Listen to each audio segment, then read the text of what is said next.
You awaken in the perfumed darkness of a stone chamber, where the air feels too heavy to breathe. The scent of jasmine and sandalwood clings to your skin like a second layer, masking something sour beneath fear. Outside the walls, drums echo in slow, hypnotic rhythm, their sound vibrating through the floor, through your chest, through your pulse. On the walls around you, the bas-reliefs of Apsaras seem to move in the flickering torchlight-carved women forever caught mid-dance, their smiles frozen in submission. You are one of them now, a living echo of stone. The priests have prepared you since dawn, bathed you, painted your skin with gold dust, told you that tonight you will unite with the God King himself. They called it sacred. They said you were chosen. But as the gilded masks approach, as hands lift you toward an altar that smells of incense and sweat, you realize this is not divinity. It is theater, power disguised as piety. And as the chant rises, you understand, the God King's divinity demands no grain, no blood, but purity itself, offered, taken, and replaced again in endless cycles of sanctified possession. To understand how this horror became holiness, we must walk through the golden age of Angkor, the empire that turned devotion into dominion. If these shadows of forgotten empires fascinate you, subscribe and tell us where in the world you're watching from. It fuels our descent into the archives of humanity's darkest grandeur. The Khmer Empire, stretching from the 9th to the 15th century, ruled vast territories from Angkor, its heart a miracle of engineering and worship. Canals shimmered like veins across the plains, temples rose as mountains of faith, and its kings claimed descent from gods. Civilization at its zenith, at least in the marble inscriptions. But beneath the perfection of stone and order lay a machine of faith that devoured its own believers, a bureaucratized cult of ritualized sexuality, sanctified servitude, and systematic exploitation masked as cosmic duty. Royal Chronicles, Chinese visitor Zhou Daguan's 13th century account, and temple inscriptions whisper of an empire where pleasure and punishment became indistinguishable rites. These were not myths of chaos, but policies of control, etched in sandstone and scripture. The Khmer kings called themselves Devaraja, living gods, whose flesh was the conduit between heaven and earth. To serve them was to serve the divine. To resist them was to defy creation itself. In the gilded corridors of Angkor Thom, where lotus petals floated in marble pools and incense curled toward painted ceilings, power did not simply rule, it sanctified itself. The priests told the people that each king embodied Shiva, the eternal creator and destroyer. His pleasure was creation, his wrath destruction. And so, every act of domination, sexual, political, or spiritual, became liturgy. From childhood, the empire taught its people to kneel. In every province, temple agents arrived like tax collectors, carrying scrolls and seals. They recorded not just crops and livestock, but daughters. Each village was expected to send a gift to the divine palace, girls between 12 and 16, chosen for grace, complexion, and lineage. Families who resisted were branded heretical. Those who complied received sacks of rice and bronze bangles, a transaction dressed as devotion. In the ledgers, these girls were not named, they were numbers. 20 maidens, good skin, lithe movement. The same ink that tallied harvests now measured human lives. Archaeologists excavating near Top Rome discovered inscriptions listing over 600 temple servants dedicated to a single deity, an entire community enslaved by belief. The words carved in stone speak of women whose duty is the god's joy, their lives consumed in the service of unseen power. To the priests, this was divine economy, the human body as currency, the ritual as tax. They called it merit. The girls themselves called it silence. In those sanctuaries, every night blurred devotion with degradation. The rituals were rehearsed down to precision. Oils warmed over sacred lamps, garments folded in ordained sequences, songs performed to mask cries. To outsiders, it was ceremony. To those within, it was captivity wrapped in fragrance and myth. Even the smallest gestures carried hierarchy: who bathed the king's feet, who held the torch, who bowed last. Each motion documented, each mistake punishable by isolation in the dark corridors beneath the temples, where sunlight never reached. But the empire's cruelty did not end at the palace walls. What happened in the sanctuaries was merely the crown of a system that reached into every household. The temples were not passive shrines, they were factories of obedience. Priests trained children in submission before they could speak. They taught them chants that praised servitude as salvation, binding the mind long before the chains touched the wrists. Mothers whispered prayers that their daughters might be overlooked by the census scribes. Some cut their children's hair short, dressed them as boys, or smeared ash on their skin to appear diseased. But the officials were systematic. They inspected teeth, posture, and eyes as if selecting cattle. When the scribes left, silence fell, an exhausted relief, knowing the next visit would come again with the turning of the moon. Royal ledgers found near Angkor Wat describe rotations of temple servants, renewed with lunar cycles. Each cycle brought replacements for the expired, a word as cold as it was deliberate. Expired meant broken, barren, or dead. The empire did not bury them in honor. It recorded their loss beside grain spoilage. 5 jars of rice ruined by moisture. 3 girls expired. The same pen wrote both lines. This was systematic holiness, the perfection of bureaucracy masquerading as divine order. Chroniclers described the god king's nightly rituals as spectacles rather than secrecy.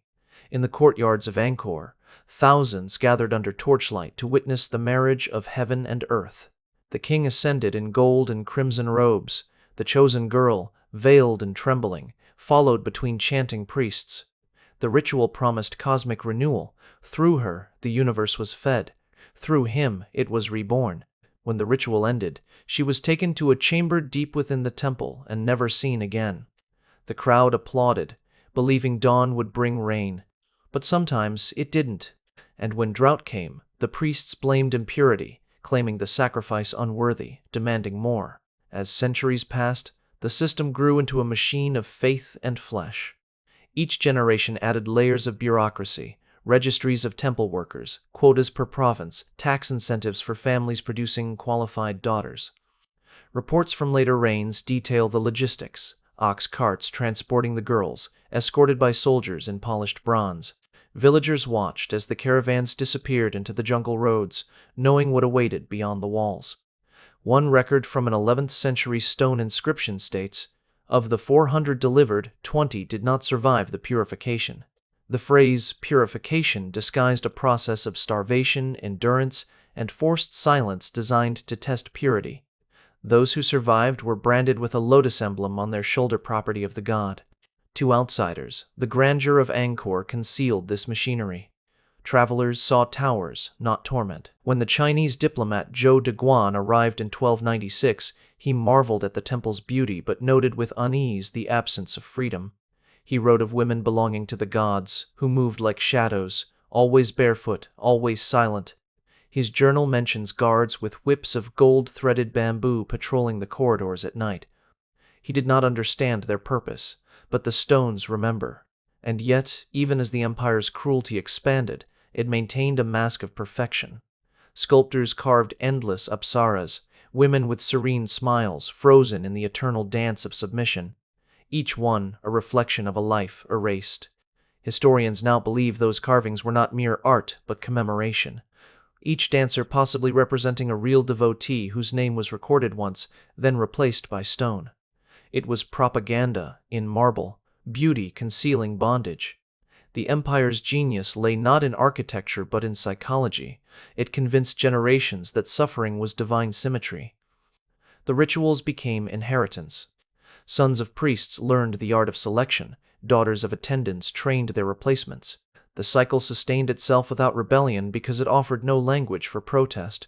The priests taught that silence was virtue, that endurance was proof of faith. Some believed it, others broke beneath it. A rare tablet unearthed near Preah Khan bears a line from an anonymous hand: "I was not born for the gods. I was born for the fields, yet the gods took me."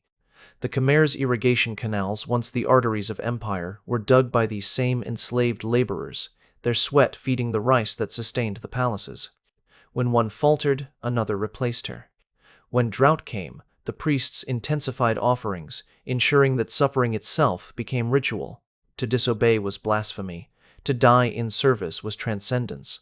The machine was total. But the most chilling aspect was not the physical brutality. It was the systematic precision of it all. Ledgers categorized human worth, priests justified it through theology, soldiers enforced it through discipline. No rage, no chaos, only order. The Khmer did not see themselves as cruel. They saw themselves as maintaining cosmic harmony.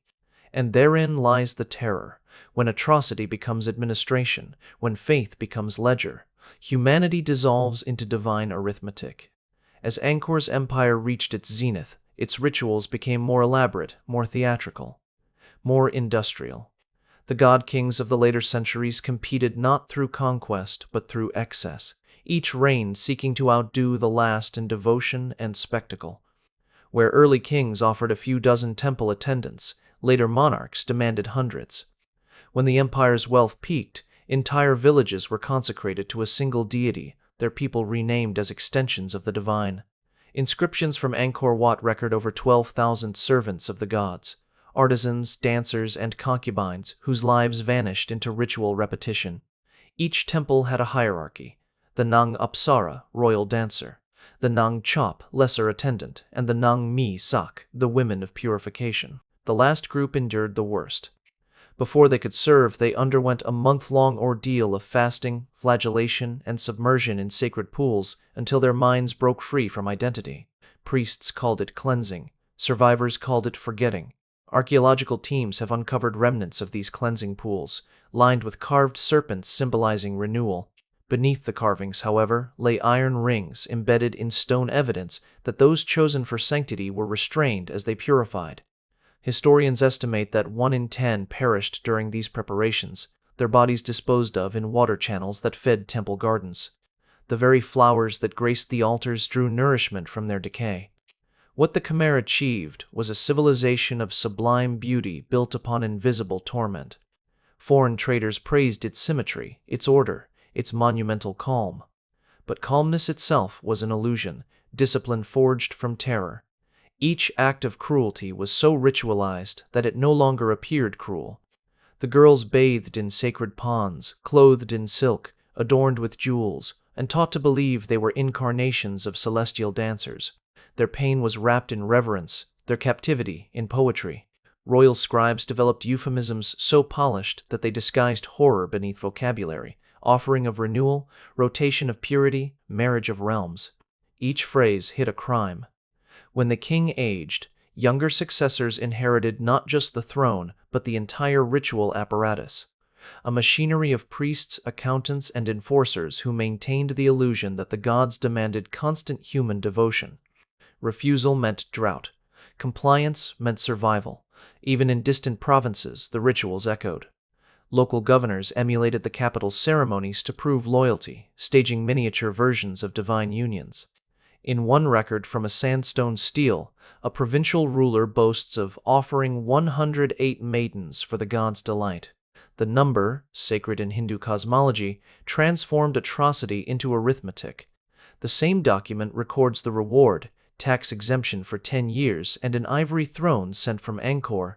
Faith had become currency, yet beneath this veneer of control, cracks began to form. Famine struck in the 13th century. The great reservoirs dried. As crops failed, the priests declared it divine displeasure, demanding ever greater sacrifices. Virgins were gathered by the hundreds, bound in lotus wreaths, and lowered into the desiccated basins as offerings to the rain gods. Chroniclers mention the night of 1,000 lamps, when torches lined the embankments and chants echoed over empty water. The next morning, the lamps were gone, and so were the girls. No one dared speak their names. But even as the empire decayed, its cruelty became more efficient. When resources dwindled, the state reduced expenditure by reusing ritual attendants as laborers. Temple concubines harvested rice by day and served in ceremonies by night. Pregnancies were catalogued like livestock cycles. Expected yield: 23 births this season. Archaeologists studying inscriptions near Angkor Bore found records of midwives assigned by caste to monitor divine offspring, suggesting an attempt to breed loyalty through bloodline control. It was not chaos. It was systematic evolution of domination. In this final phase, the line between temple and prison disappeared. Guards replaced priests. Ritual baths became inspections. The divine language remained, but the spirit was gone. The empire had perfected the art of hollow sanctity, retaining the form of faith after its soul had rotted away. Still, the people obeyed. Centuries of indoctrination had bound them tighter than chains. When Zhou Daguan observed Angkor's rituals in the late 1200s, he sensed this paradox. They believe they live in paradise, yet they walk as if carrying stones. His words cut through centuries of silence. And in truth, the Khmer's genius was psychological. They understood that terror need not scream. It only needed rhythm. The repetition of ritual became hypnosis, the bureaucracy of devotion, anesthesia. People no longer questioned, why only when? The empire had erased rebellion by convincing its subjects that submission was natural law. Even after Angkor's decline, the rituals survived as whispers. Folk traditions in rural Cambodia carried traces of them. Songs praising apsaras who sleep beneath the water, dances reenacting the union of realms. What was once horror became heritage, its meaning washed clean by centuries of forgetting. Only now, through excavation and scholarship, does the truth re-emerge from the roots and stones, that the god-kings of Angkor ruled not through swords, but through sanctified violation. And yet, their greatest triumph was not in the suffering they caused, but in how they made it invisible. The empire's collapse came not from rebellion, but from exhaustion, its machinery too perfect to stop. By the time the jungles swallowed Angkor, the people no longer remembered that holiness had once worn chains. For every apsara carved in sandstone, a real woman vanished into silence. For every temple tower that kissed the sky, 100 bodies were offered to sustain its shadow. And for every prayer whispered to the god-king, another soul was erased, systematically, beautifully, eternally, by the height of Angkor's dominion. What had begun as isolated rites of devotion had metastasized into a system so efficient, so meticulously systematic that it no longer required cruelty. It ran on faith alone. The machinery of sanctity had become self-sustaining. Priests no longer needed to threaten rebellion or invoke the wrath of gods. The people had internalized the terror. Submission had become instinct. The ledgers of the divine palace reveal this chilling perfection, columns of numbers beside inscriptions of hymns, as if holiness itself could be balanced like an account. In the archives carved beneath the Bayon Temple, later rediscovered by archaeologists, one inscription stands apart: to serve the god is to become him. It was the philosophy that fueled everything. The priests, custodians of the Devaraja cult, taught that every offering drew the cosmos closer to equilibrium, that pleasure and suffering were twin halves of divine order. But behind this theology lay a far more human ambition, power perpetuated through control of the body. The ritual was governance disguised as grace. The god-king himself was rarely seen by ordinary citizens. His image, haloed, jeweled, unmoving, appeared on temple pediments and reliefs, towering above mortal scenes. To touch him, even to glimpse him, was both privilege and punishment. Only the high priests and chosen attendants entered the inner sanctum. There, the ritual unfolded with clockwork precision. The attendants, stripped of identity, enacted cosmic myths, Shiva uniting with Shakti, heaven descending into flesh. But the gods did not bleed, the attendants did. Zhou Daguan's account offers a detached yet piercing observation. They believe their king a god. Those who serve him are blessed, even if they perish. His tone is clinical, almost bewildered, but behind those words lies the tragedy of an entire civilization, unable to distinguish sanctity from servitude. As the empire's bureaucracy expanded, the priests established regional councils to monitor ritual compliance. Local governors submitted reports detailing quotas of initiates, sacrificial yields, and temple productivity, much like harvest data. This was faith industrialized. Inscriptions refer to an office known as Kaise Diva, the line of the gods, tasked with maintaining the supply chain of attendants, dancers, and sacrificial offerings from rural provinces. One surviving fragment reads, "Each moon, 2 virgins, 1 eunuch, and 1 youth are to be dispatched to Angkor in accordance with the law of renewal." The tone is clerical, not spiritual, proof that holiness had been reduced to paperwork. It was not chaos that sustained the empire's horrors. It was order.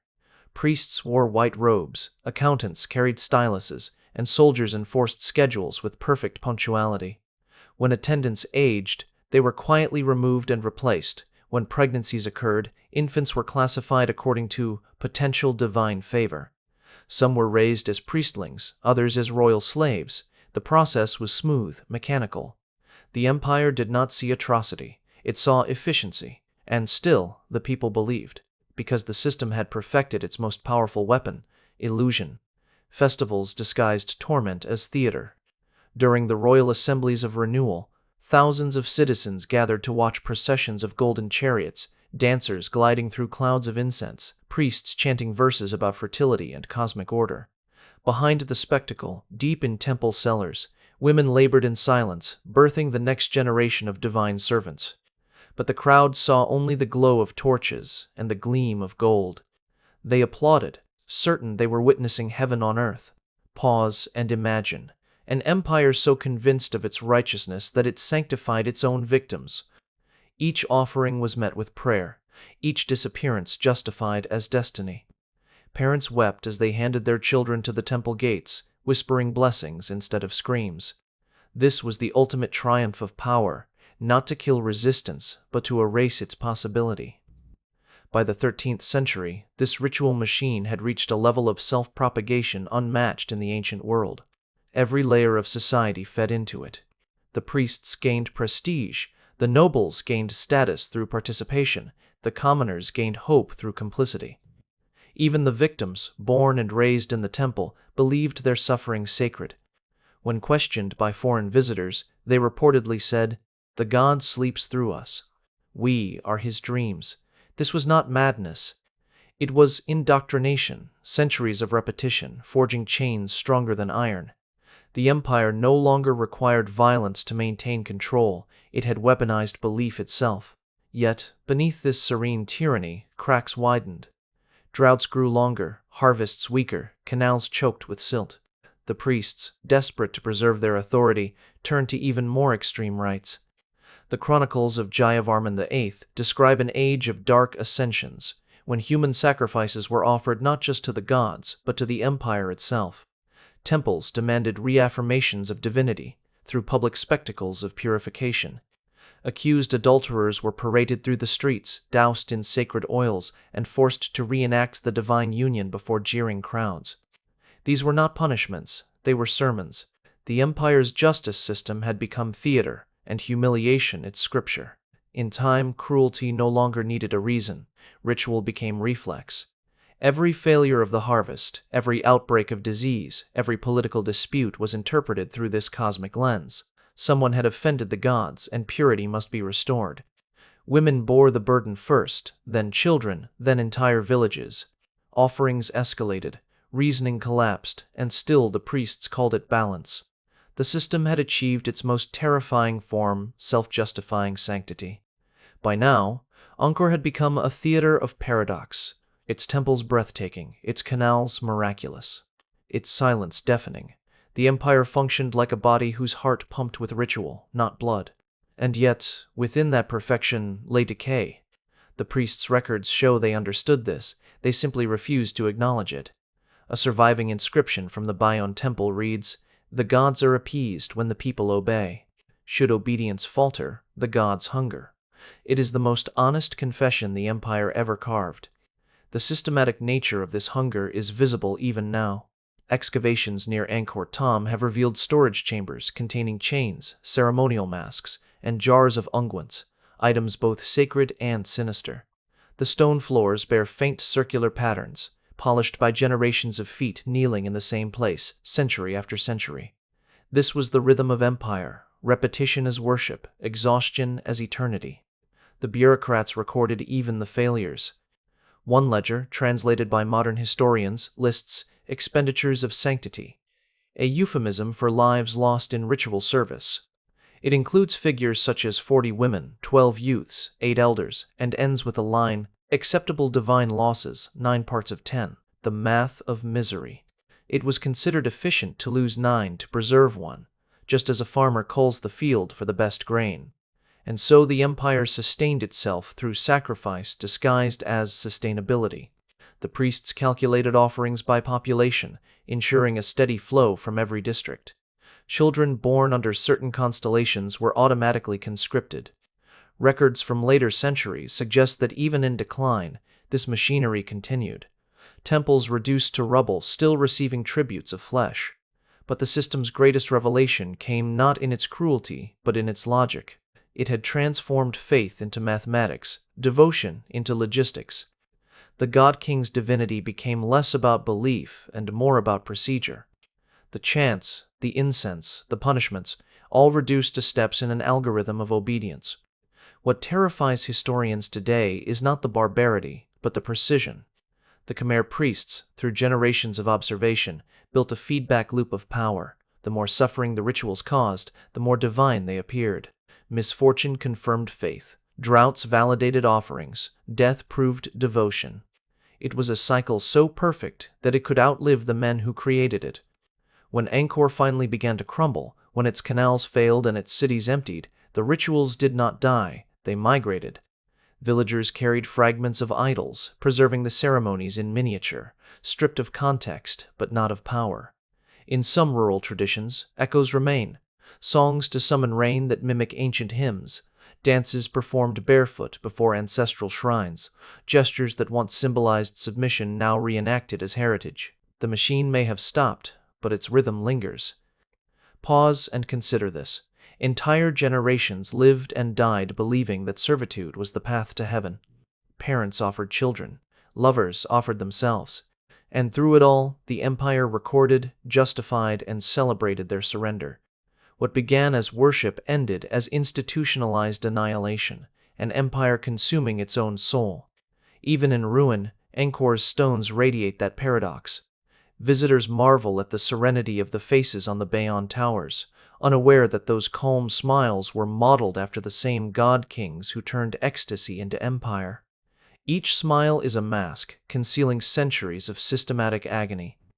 By the time the jungle swallowed the temples, nothing human remained but memory. Yet that memory still breathes, through carvings, through chronicles, through the silence of those who survived long enough to forget their own names. And this is the true revelation, that the Khmer Empire's perversion was not its rituals alone, but its success in convincing an entire civilization that holiness required horror, that submission was sacred, and that suffering could be divine. It was not madness, it was method, it was system. When the jungle finally reclaimed Angkor, it did not roar, it whispered. Vines crept over the temples like fingers sealing a wound, and for centuries, silence grew where the drums once thundered. The canals filled with silt, the courtyards with moss, and the stone faces of the god kings stared blankly through roots and ruin. Nature did not destroy Angkor. It buried its shame beneath beauty. Today, travelers stand in awe of those towers rising from the green sea, their serenity almost divine. Few realize that every block of sandstone was laid upon human backs, every carving polished by hands that trembled in ritual servitude. Archaeologists who sift through the dust now find the truth engraved where faith once stood. Beneath the shrines, they uncover iron rings and skeletal remains, bones of women and children buried beside jars of sacred oil, bracelets still clinging to bone. Inscriptions detail deliveries of pure offerings, ledgers of births and deaths filed like inventory. What once seemed myth now reveals itself as record, devotion transformed into data, worship into logistics. The Khmer kings had perfected what few empires dared to turn holiness into a factory and the human body into its raw material.